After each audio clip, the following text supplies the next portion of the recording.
এই মুহূর্তে যে খবরের দিকে নজর রাখতে হচ্ছে আরজি করে আর্থিক দুর্নীতি কাণ্ডে এফআইআর। গতকাল সিবিআই তদন্তের নির্দেশ আদালতের আজ সিটের তরফে নথি জমা দেওয়া হয় সিবিআই কে। এরপরই সিবিআই এর তরফে এফআইআর করা হয়েছে। গতকাল সিবিআই তদন্তের নির্দেশ দেওয়া হয়েছিল আদালতের তরফে, আজ সিটের তরফে নথি জমা দেয় সিবিআই কে। সিবিআই এর তরফে এফআইআর করা হয়েছে আরজি কর কাণ্ডে, আরজি করে আর্থিক দুর্নীতি কাণ্ডে এফআইআর।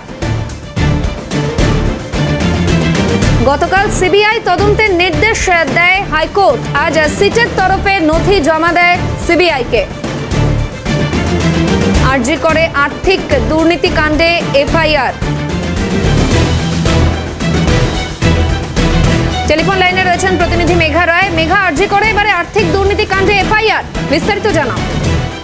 একেবারে দেখো, আরজিকর দুর্নীতি কাণ্ডে সন্দীপ ঘোষের নাম জড়িয়েছিল এবং সেই দুর্নীতিতে আমরা দেখেছিলাম রাজ্য সরকারের তরফ থেকে সিট গঠন করা হয়েছিল এবং সেই সিটের যাবতীয় নথি সিটের তরফ থেকে আজকে নিজাম প্যালেসের অ্যান্টি করাপশন ব্রাঞ্চে 9:30টার সময় আমরা দেখেছিলাম তারা পৌঁছে গিয়েছিলেন তদন্তকারী আধিকারিকরা এবং সিবিআই হাতে সমস্ত নথি জমা দিয়েছেন তারা। এবং তারপরে কিছুক্ষণ আগে যে খবর সিবিআই সূত্র মারফত উঠে আসছে, অ্যান্টি করাপশন ব্রাঞ্চ তদন্তভার গ্রহণ করলো এবং সিবিআই এর তরফ থেকে প্রথম এফআইআর দায়ের করা হলো এই মামলার ক্ষেত্রে। অর্থাৎ ইতিমধ্যে আমরা বলতে পারি যে তদন্তভার গ্রহণ করলো সিবিআই আধিকারিকরা, সিবিআই অ্যান্টি করাপশন ব্রাঞ্চের আধিকারিকরা, যেটা আমরা প্রথম থেকেই বলে আসছি, যেটা আমরা গতকাল থেকে বলে আসছি।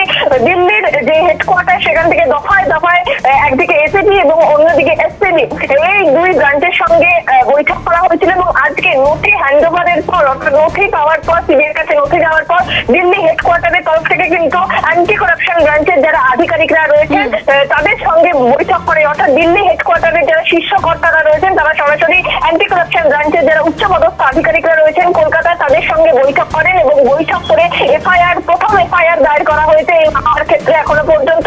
অর্থাৎ এরপর সিবিআই আধিকারিকরা তারা কিন্তু একদিকে যেরকম আর্থিক তছরূপের দুর্নীতি দেখবেন, পাশাপাশি অন্যদিকে যে বায়োমেডিকেল জিনিসপত্র পাচার করা হয়েছিল, যে অভিযোগ উঠে আসছে সন্দীপ ঘোষের বিরুদ্ধে, সেই বিষয়টি তারা দেখবেন এবং ছাত্রছাত্রীদের কিভাবে টাকার বিনিময়ে পাশ করিয়ে দিতেন এই গোটা বিষয়টি কিন্তু সিবিআই অ্যান্টি করাপশন ব্রাঞ্চের আধিকারিকরা দেখবেন। তবে হাইকোর্টের নির্দেশ অনুযায়ী যদি আর্থিক তছরূপ প্রমাণ হয়ে থাকে সেক্ষেত্রে দাঁড়িয়ে কিন্তু এনফোর্সমেন্ট ডিরেক্টরেটের কাছে তারা তদন্তভার গ্রহণ করবে, কিন্তু সেটা অবশ্যই 3 সপ্তাহ পর হাইকোর্টে রিপোর্ট জমা দেওয়ার পর। ইতিমধ্যে তদন্তকারী আধিকারিকরা তদন্ত শুরু করে দিয়েছে যেমনটা জানা যাচ্ছে এবং আগামী কাল থেকে আরো তদন্তের অগ্রগতি এগিয়ে নিয়ে যাবেন কেন্দ্রীয় তদন্তকারী সংস্থা তথা সিবিআই অ্যান্টি করাপশন ব্রাঞ্চের আধিকারিকরা।